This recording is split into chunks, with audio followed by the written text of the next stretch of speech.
Welcome to Community Health Matters. I'm your host, Kristen Priesall.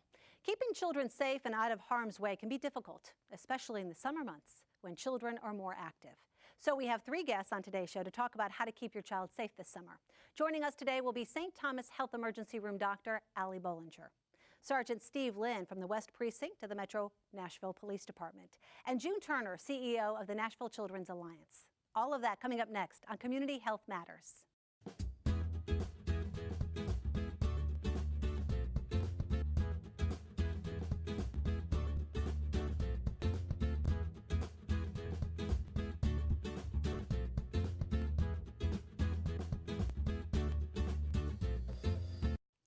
Did you know emergency room visits tend to rise in summer months? That's according to the Centers for Disease Control and Prevention. Some of the most common reasons include swimming and boating accidents, heat-related illnesses, insect bites, and sports or recreational injuries. While the warm weather brings more opportunity for outdoor activities, be sure to exercise caution too to keep your family safe and healthy while enjoying the summer fun. For more information, just visit kidshealth.org.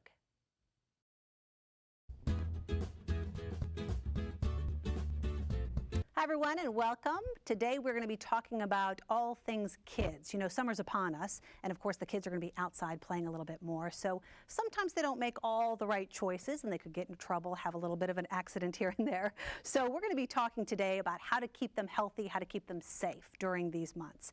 Joining me right now is Dr. Allie Bollinger. She is an ER doctor with St. Thomas. We're so glad you're visiting with us today. Thank you. Thanks for your time. I know you're very busy. So Some days. This is terrific for us.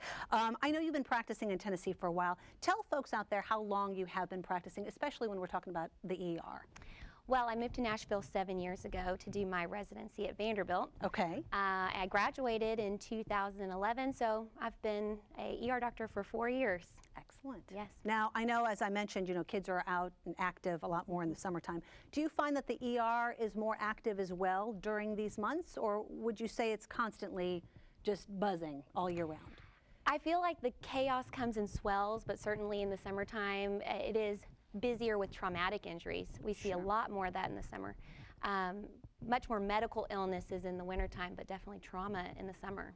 Let's talk specifically about some of the things that you treat in these summer months when we're talking about kids, because as I mentioned, when we're talking about being active, I mean, there's all sorts of activities they're involved with. Swimming being one of the first, you know, things that they're out doing, or any kind of sporting kind of activities. What is the biggest thing that you all see that comes through, if it's broken arms or if it's, you know, I don't know, poison ivy or whatever it might be? We see a little bit of everything. I will say that broken bones, lacerations, sprains, strains, all of those sorts of things are run-of-the-mill in the ER in the summer. Other things that we see are poisonings. You'll see poisonings from, like you said, poison ivy and things like that, but also from different chemicals that children might have gotten into. They're out and about in the woods and they're exposed to things that they might not normally be exposed to in the winter. Yep. If parents are watching, for those who are, what would you tell them as an ER doctor of how their experience will start off in an ER? Because I know, you know, you're just trying to rush your child to get that immediate care as soon as possible. But what can they anticipate in walking into those doors? So certainly, when they walk into the front doors, they're going to go up to a desk where they'll meet a triage nurse. Okay. And that nurse is very well trained in trying to differentiate levels of acuity. So they may say, this kid looks sick, get him back right away, and pull him straight back to the emergency department where we are, the doctors are. At other times, it may be full and they may say, this looks like it can wait 5-10 minutes. They usually get a brief sentence about what's going on, write it down, get some vital signs, and then you may have to wait for a while depending on the acuity of the other patients in the emergency department. Yeah, I was just going to say to every parent, every case is an emergency. Certainly. That's why you're there. But obviously there are priorities that you all have kind of behind the scenes that folks aren't aware of. Would you say there are certain things that you say right away, we have to rush this child back? And what would those things be? Certainly major traumatic injuries are things that we, you know, heavy bleeding, where it looks like bone are exposed, anything like that, we would rush back right away. Also children who are acting strangely, listless, confused. Most children should cry when they go to the emergency department. They should cry when someone tries to touch them. And so it actually is more worrisome when you see a child who doesn't seem to be bothered at all by the fact that other people are looking at them, poking at them, prodding them. And we would bring those back sooner rather than later. That's a great point to make. Because I said there are so many sporting activities that are happening, what would you tell parents or anyone who's listening who's a child care specialist of some sort, caregiver of some sort? When do they decide to go to the ER as opposed to just waiting for their doctor or going to an urgent care clinic or something different than an ER? That is the age-old question asked by my family and friends and every person I know. That's a tough question, but I will say that your pediatrician is your ally. If this is not something major traumatic, sudden, but something that may have come on gradually throughout the day, call your pediatrician. That's going to be your major ally. They're the ones that know your child's health history, and they can typically try to direct you in the right direction, either to an emergency room, to an urgent care clinic, or maybe a same-day appointment in the pediatrician's office. I'd also like to direct people to the Poison Control Center. If there's a poisoning or an exposure of some sort and you're not sure what to do, the Poison Control Center can really help you try to decipher when to go to the ER and when you can stay at home. Okay. As far as kids outdoors swimming, I know that unfortunately some kids have had to go to the ER because of issues in the pool or whatever the case may be. Do you suggest that someone in a family knows CPR or someone in a family has that first aid kind of care that they're aware of for any child who is in some sort of traumatic situation within, a pool environment? Absolutely. That is so key to making sure that children are, well, certainly prevention is key, but if the worst case scenario does happen, a child has drowned, a near drowning, there needs to be someone who has the capability to do chest compressions, to do breaths for the child, and to know that level of care to be able to provide for that child. Sure. You mentioned kind of poison control a couple times.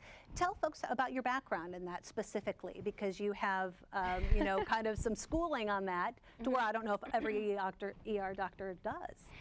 So every ER doctor does. It's just an area that I think is particularly interesting. I like toxicologic emergencies. I loved my toxicology, it's hard to even say, toxicology rotation and residency, and most residents do some time in toxicology, but I found some particular interests in that.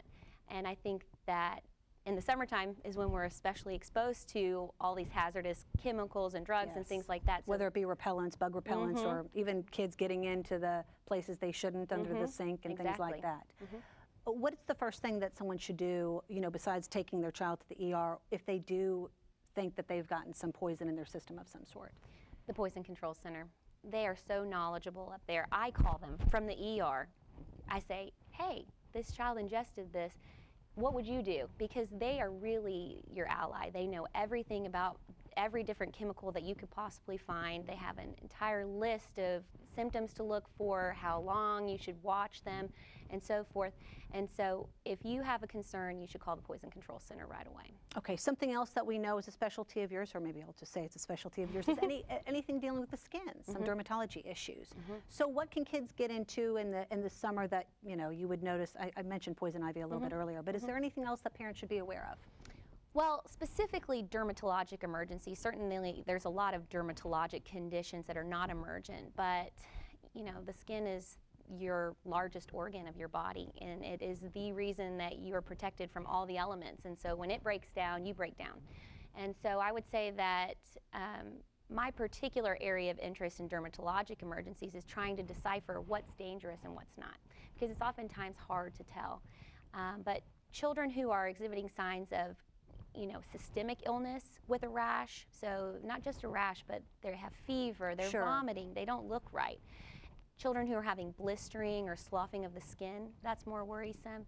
And certainly children who are having areas of rash that don't blanch. And what I mean by that is when you press on it, it doesn't turn white for a short period of time and then go back to red. You press on it, the color of the skin doesn't change at all. Okay. Great. One last thing I want to ask you, Dr. Bollinger. Is there any specific rule of thumb or advice that you can give that's very brief to parents about summer season for their kids? Watch them.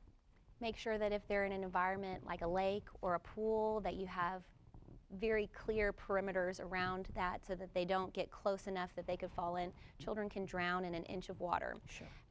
So keeping an eye on them when they're doing activities and also around the pool. All right. ER Dr. Bollinger, thank you so much for your time today. Thank you. Did you know as soon as a child is old enough to use the phone, they should be taught how to call 911 for help in an emergency?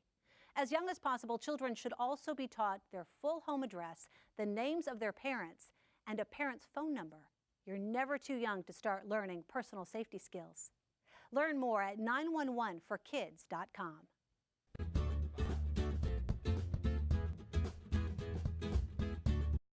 We want to welcome to the program now Sergeant Steve Linn, who is with the West Precinct here in Davidson County and is the Community Affairs Coordinator. A different role for you because you were a sergeant patrolling for a very long time. Yes, I was. And you now shifted into this role. Yes. Different because you go out in the community and really educate folks. Tell us a little bit about that. Well, it gives the opportunity where most people come in contact with the police when there's been an incident or a situation that's a little stressful. In this position, we go out to talk to neighborhood watch groups, HOAs, civic groups, Kiwanis, you name it, schools, and we try to really go to the schools at a younger age to get get ourselves introduced to them as police officers, as humans, and just tell them, you know, it's a career, it's a great career, and encourage people to get involved. But we can tell them what we do under less stressful situations, like when we've been called, for example, and maybe things aren't as ideal as they should be. And just answer some of their questions and concerns. They see a lot of TV shows, a lot of movies, the way we're portrayed, and we try to tell them fact from fiction and kind of let them know that we're human and we're here to help them and whatever we can do to assist. All right. Well, we're talking specifically, Sergeant Linn, about kids being out for summer break. They get into all sorts of different activities. Some recreational, some family things. And some maybe they shouldn't be doing, kids kind of get in a little trouble from time to time. Right. What are the police officers specifically honing in on in the summer months regarding children's safety? What's priority for you? Well, the main thing we want to look for is there's going to be a lot of idle time on their hands, and hopefully the parents, as summer approaches, have got some pre-planning done and have some constructive activities for them. Sure. Camps, daycares, or just plan neighborhood activities. But when they don't, we're going to be in the neighborhoods, and hopefully they're all doing what they're supposed to be doing, and we would be happy to stop, talk to them, and assist them any way we can. But at times, strangers know that kids are going to be out of school. There's going to be a lot of them probably wandering the kids, wandering the streets. So the people that are leaning towards maybe trying to take advantage of children, they are aware of this time that's coming up, so they're going to be a little more prevalent. But it can happen, like I said, in the neighborhood, with social media. Kids, most of them all have phones. Sure. They're getting attacked from that end. The internet, there's a lot of activity on the internet that parents need to be aware of and to watch, because again, a lot of idle time, they're spending time not maybe in such constructive atmosphere. Yeah, that's so true. So parents just need to do a little pre-planning.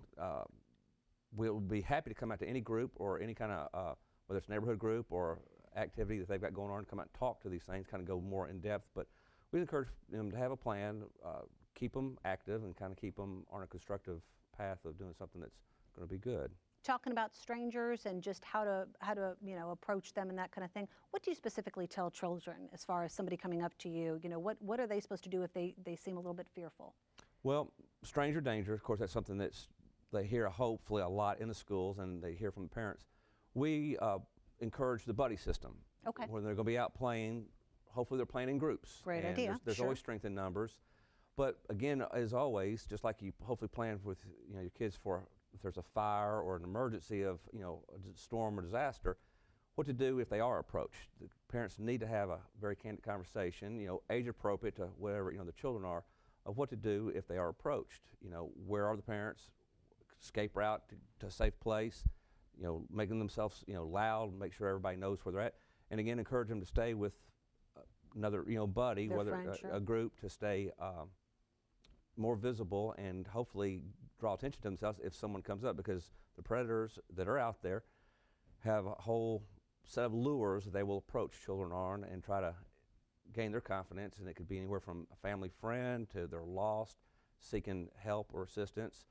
Or posing as a family friend, and again, that goes back to where parents maybe talk to their parents, to the children, about having a code word or a phrase. So if they are approached from someone they don't know, hopefully that person should have that code or that phrase to tell them, to let them know I maybe not know this person, but it's legitimate. Yeah, and also obviously not to be afraid to tell mom and dad what they encountered, because They that's need to something be I know that kids kind of, you know, keep to themselves sometimes. You don't They want that. exactly, that's exactly, you know, the parent or whoever the guardian is watching them, big brother, big sister, if they see something strange, you know, be a good witness. Report it, Something yeah. just didn't look right, don't wait till later that night over dinner, go talk to the parents then, because if it is someone in the neighborhood, the adult needs to make a decision whether they need to call the police or not to get them into the neighborhood to check that person out. And it might be legitimate, but we'd rather be safe than sorry, and, you know, be prepared. Absolutely. Kids are, you know, going to their friends' homes, just like you were saying. They usually have buddies that they hang with throughout the summer. Sometimes they're exposed to different environments that they're not used to. Maybe they're out playing a video game at a friend's house, and they also could run across, you know, a knife or a gun that somebody has. Maybe it's concealed, maybe it's, you know, in a certain compartment of some sort, but they could get curious or that kind of thing. What are some basic rules, obviously, that parents can pass along to their kids, and what do you tell children when it comes to gun safety? Well, something that when we go into schools, I always ask this question, whether it's your father or your grandparents or uncles, who has, you know, guns in the house, and most do, and do you know if they have hiding places for the guns? Oh, and then, of okay. course, they should always have a lock on it and be secured, but a lot of some people choose to hide their guns, and majority of the time they do have a hiding place. And I always ask the children, you know, you're not going to get in trouble, but do you know where those hiding places are? And 9 times out of 10, every kid knows where the hiding place is that either their father or grandfather or uncle, whoever, has hidden their gun. So that's not that effective. So we encourage the gun locks regardless. But if they do find a gun, if they're in a playground, if they're playing in their backyard or whatever, get away from it. Encourage their other friends to get away from it. Someone, go get an adult, whether it's the big brother, big sister, or the parents, and keep everybody away with it. Now, some kids, particularly middle age or middle schools, they may have had a little bit of experience with a gun or do some hunting. Still, that's not the time to find out what their skill level is with a gun, knife, syringe, anything for that matter. Oh, sure. Leave it alone.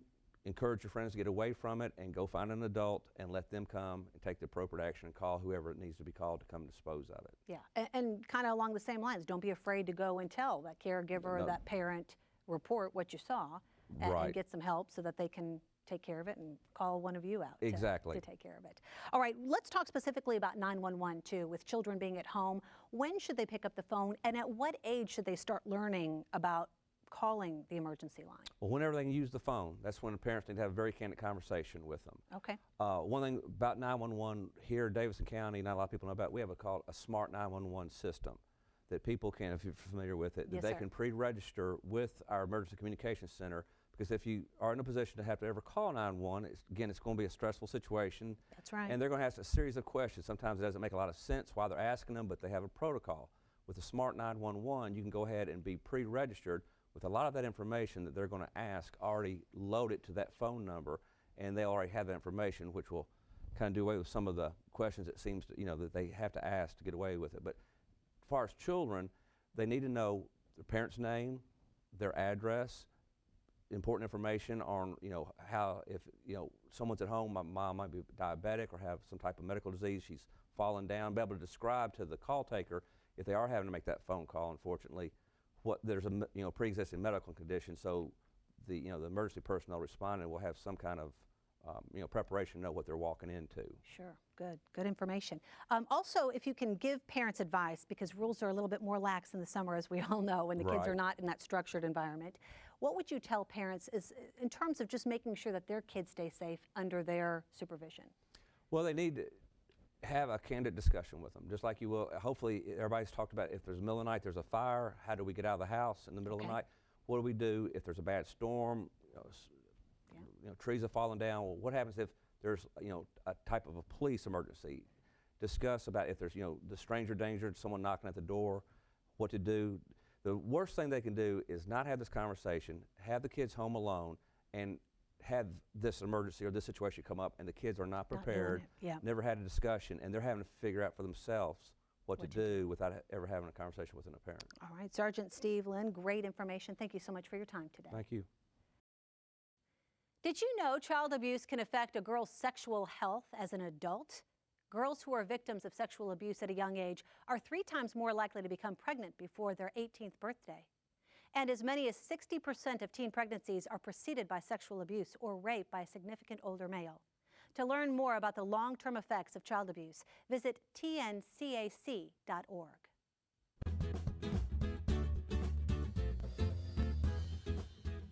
Visiting with us now is the CEO of Nashville Children's Alliance, Miss June Turner. So nice to have you on the program. Thank you, Kristen. I appreciate being asked to be here. Well, it's great to see you. And for the folks out there who don't know the terrific work you all do, tell everybody what the organization does specifically.